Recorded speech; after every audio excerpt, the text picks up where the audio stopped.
guys, you have to read the fine print. There are so many things here that you need to look into. I actually wrote this down, so I'm just going to read this list.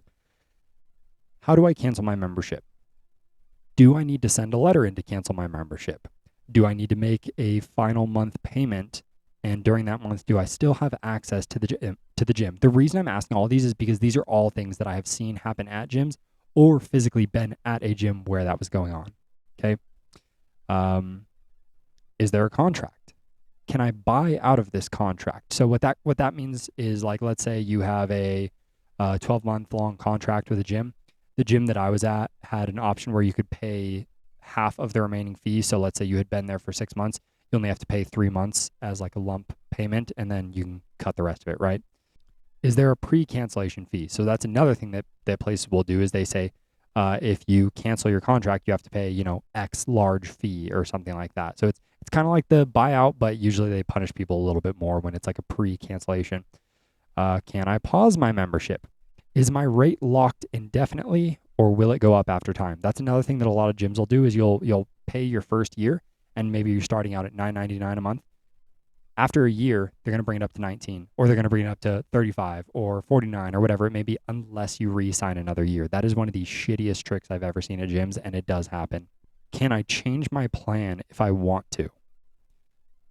So let's say you start at one monthly payment. Can you just pay a fee and go to the other option? Some don't allow that, so you might end up getting stuck at a really high monthly payment, and obviously you don't want that.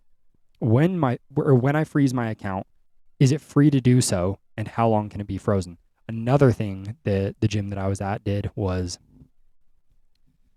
you could freeze your account, but you had to pay $10 a month to freeze your account. So it was like, hey, if you don't want to make payments, you still got to make payments. They're just less.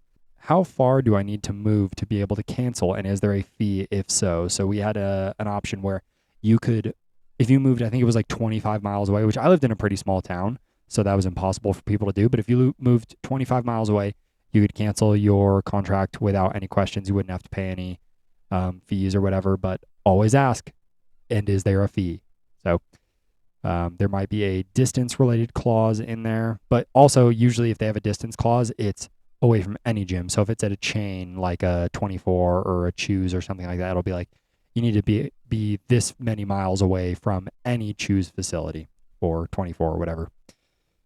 Are there family benefits to signing up? And am I able to access those if I add people onto my account after I originally sign up? Or am I only able to get those benefits if I sign a family plan right away? So let's say, for example, you're going to sign up at a gym, but your mom, your dad, and your sister are also thinking about it. You want to see up front if you're just able to sign up right now, are you going to be able to add them on later as like a family plan deal and it not be an issue? Or are you going to have to create a whole new account and make a whole new down payment and blah, blah, blah. Kids club fees, different kids club nuances. Some of them, want your kid to be a certain age, or, there's certain things like they can or can't have snacks, or they can be this or they can be that. Like, just, you need to ask about all the weird little nuances. And then also time limits. A lot of gyms only have like a 1 hour limit. So you can only have your kid in the kids club for 1 hour. So you basically need to be able to get that workout done in 1 hour. Hey guys, for the first time in my entire life, I only have a mustache. I hope you still subscribe, whether you're looking at this on YouTube, Spotify, Apple Podcasts, or somewhere else. Go find me on Instagram at AndrewPFM, or Pride Fitness and Movement, or go find me on TikTok. I post some really unacceptably obscene shit on there, but I hope you still follow me anyway. So we'll see you guys later.